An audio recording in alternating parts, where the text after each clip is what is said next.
guys. One movie, the Red Tape edition. The red tape keeps the evil out. For those who don't get that reference, because we're going to suggest this movie for you, we are here. Movies. This is Steve Arviso and Charles Musick. We are here to tell you about Pulse, the Kristen Bell vehicle. Vehicle? Yes. The Kristen Bell horror film. Yeah, well... To continue with our countdown to Halloween. Yes. Because nothing's scarier than Kristen Bell starring in a feature film. Now, we've talked about remakes and, lots of remakes. Texas Chainsaw Massacre, the original, the remake, and sequels and prequels. This is the first, international remake. Very true, yes. On our list. Yes, we have... May not be the last. We have crossed out of U.S. borders a time or two. The Ninth Gate did take us to Europe because Roman Polanski is a pederast and isn't allowed outside of Europe anymore. And Cube is a Canadian horror film. So here we are officially... But we weren't talking about a, Cube, foreign film, and then Cube's American version. True, but it was technically a foreign film. But we're talking here about a Japanese horror film that was then remade into an American horror in 2001, Kairo, the Japanese version of The Pulse, came out, and 5 years later we got the American version, Pulse, also known as Pulse. Now, I don't really remember, did you see Kairo when it came out? In 2001? Or were you like me when... all these American versions started coming out, like Pulse and Grudge, and then all the Japanese parts started coming out. Oddly enough, the reason I had to watch the Pulse, and I had to do it, was for a class project when I was still in film school. Okay. Yeah, they had me watch it, and it was because... They had you watch Kairo. Kairo, the original Japanese version, because of the cinematography. It was a cinematography class, it was something along those lines. It was, I think, called the Art of Film. It was some bullshit class at Cal State Fullerton. So, one of those classes they fluff up to force you to take extra units, and it makes no sense. But it was pretty interesting the fact that I had to dissect the film a bit and understand how they got the shots, because unlike the American film is pretty typical in the way it's shot. The mid 2000s, the mid aughts, the style of film that they did for horror, which is very desaturated, and it was kind of just, they all kind of looked the same, different films. But the Japanese one was very artsy in the way it was shot, and it's one of those rare Japanese horror films that weren't just gore. It was very... And the American remake kept this a lot too, but it was the way it was shot that really enhanced the horror a bit. I'm not sure who directed the American one. Who directed the American one anyways? It was some general no-name, though Wes Craven did help write the screenplay, the adaptation of the screenplay. Jim Sanzero directed the American version. Did he do anything else? I don't think he's done. He did Killzone 3. He did a few episodes of Saturday Night Live. Cinematic director for video games, Resident Evil 5, Killzone 3. Yeah, so he had a very different approach to the film. I haven't seen Kairo. I've seen Pulse, and I saw it in theaters, actually. Mm-hmm. So now you're talking about they had a lot of cinematography and stuff. Yeah. Now, is it the same premise? Obviously, in Pulse, if you haven't seen them, so you kind of know what we're talking about. Yeah. It's basically about a group of kids that one of their friend commits suicide, and he has discovered... Basically, the premise is the dead are coming into our world via the internet. Via what is it?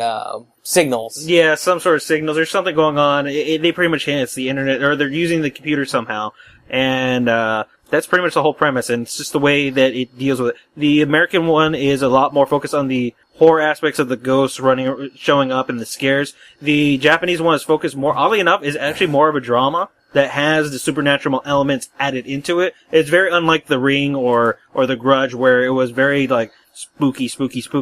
This one was very much about the characters involved, the friends and whatnot that get engrossed in this horrifying epidemic that covers the entire world.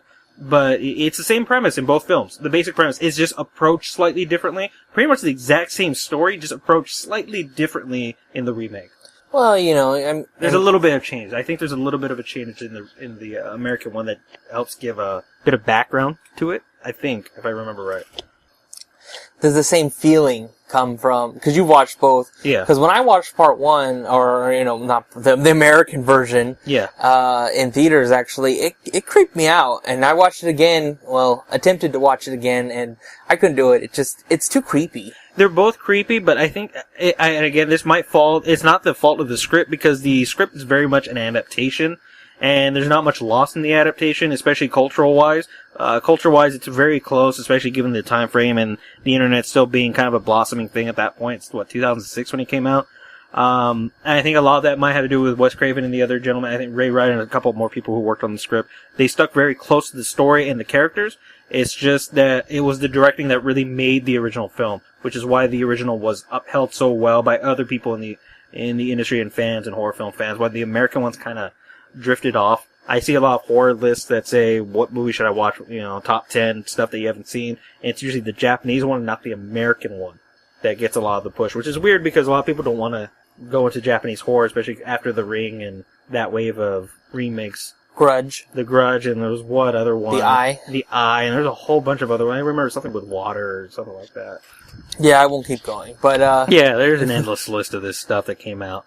Now, it's funny, because looking at IMDb comparing the two movies, Pulse, the American version, 4.7, and Kairo, 6.7. Yeah. Now, I haven't seen the Japanese version, but if you're saying it didn't focus so much on the horror elements, or at least didn't put so much effects into the ghosts and making them as creepy? It wasn't the effects, it was the fact that, one of the best things to do, and one of the best approach to horror is typically you focus on the characters. The more you develop the characters, the more the audience or the reader, whatever you're doing, whatever the medium might be, the more you focus on the characters, the more you get attached to them. The more you attached you are to them, the more likely you are to start getting worried about them when you put them in bad situations.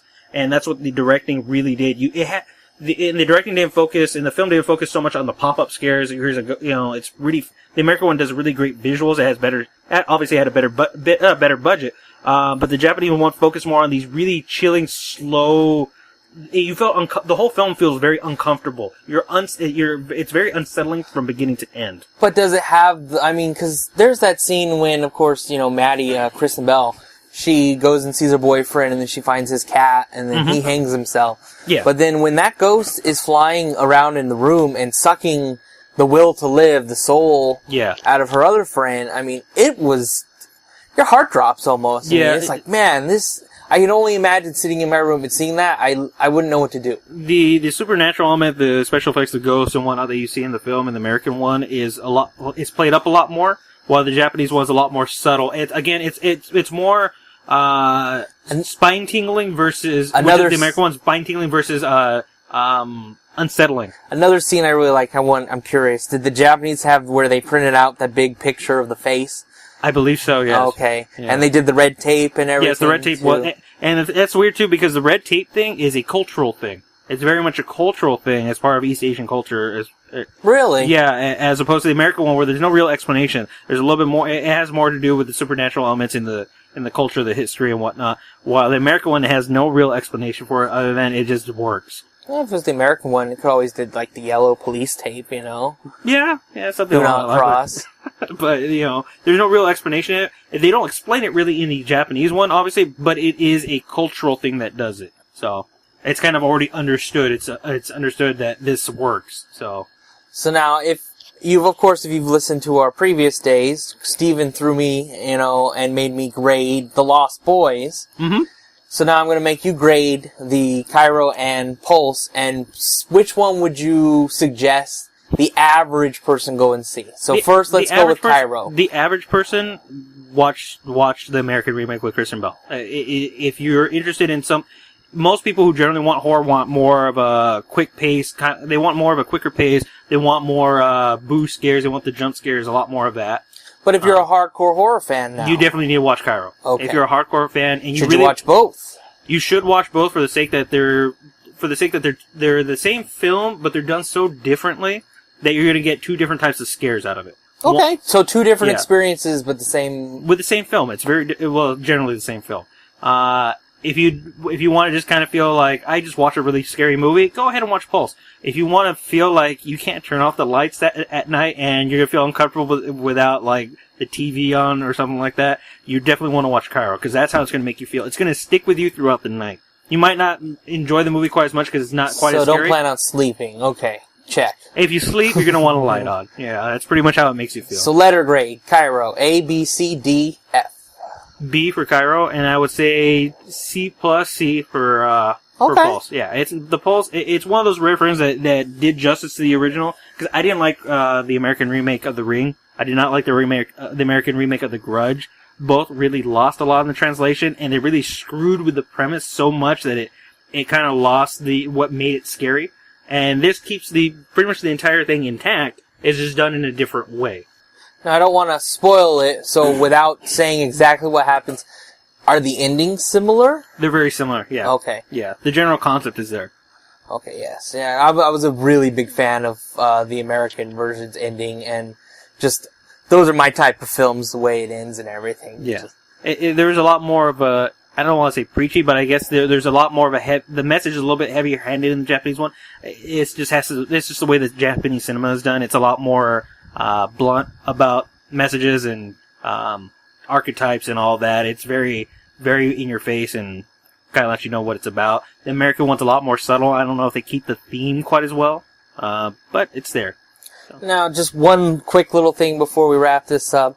Do you think that the American version, Pulse 2000 came out in 2006, the Japanese 2001, do you think that helped the Japanese ones? Because I remember back in the day we were working on Blockbuster. Soon as Ring came out, we would have Ringu, as soon as Grudge, we'd have Ju-On, and then, of course, Pulse came out, we had Kairo right up there on the shelf. Yeah. So do you think it helped promote the movie more? For a mainstream audience, yeah, I think it helped it a lot more. And that, again, it's a good thing that it happened. I mean, a lot more people are watching the original film, and it's a very good film. But you can enjoy it alongside the remake. Unfortunately, you'll hear stuff like with Ring, the people for The Ring, the American remake is known as The Ring as opposed to Ring in Japan.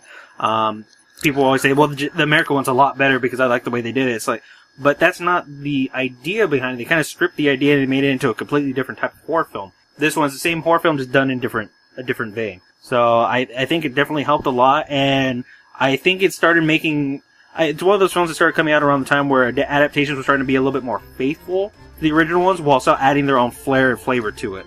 I think that's a really good thing, as opposed to just kind of, let's take this idea and we'll just do whatever the hell we want with it. Which is a topic for another day, because we will be talking about a particular film that did that with another original idea. But you gotta keep listening. But you gotta keep listening to find out, and in which day. Yes. And it will be coming. All over. Well, that'll be soon. Soon enough. Yes. Yes. I think that's going to do it for today on Two Guys, One Movie. The Red Tape Edition. In 3D. In 3D. Yes. Have some.